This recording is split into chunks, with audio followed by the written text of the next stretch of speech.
ASL fingerspelling secrets I wish I'd been taught. Sound it out when you are reading fingerspelling. I want you to try this experiment with me.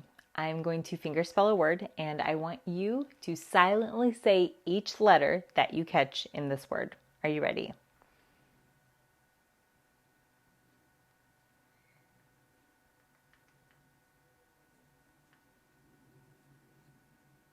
Did you get consonants? Now I want you to try again, but this time sound it out as if the word were star. You would say, instead of S-T-A-R, say star. Okay, now sound out this word as I fingerspell it. Wait, are you saying k?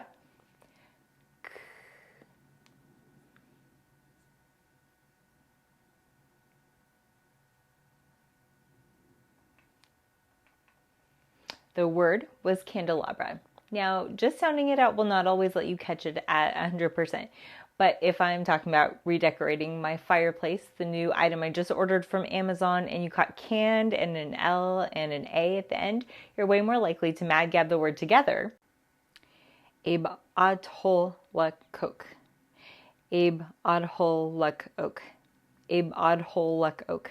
Abe Adhol. A bottle of Coke. And figure out what I spelled. The more you practice this, the easier it will become. Then when you get to words that can't be sounded out because English is weird, you'll already have quite a bit of practice and you'll be able to handle them much easier. I'm divulging all of the secrets to fingerspelling in American Sign Language, so subscribe to Sign with Courtney.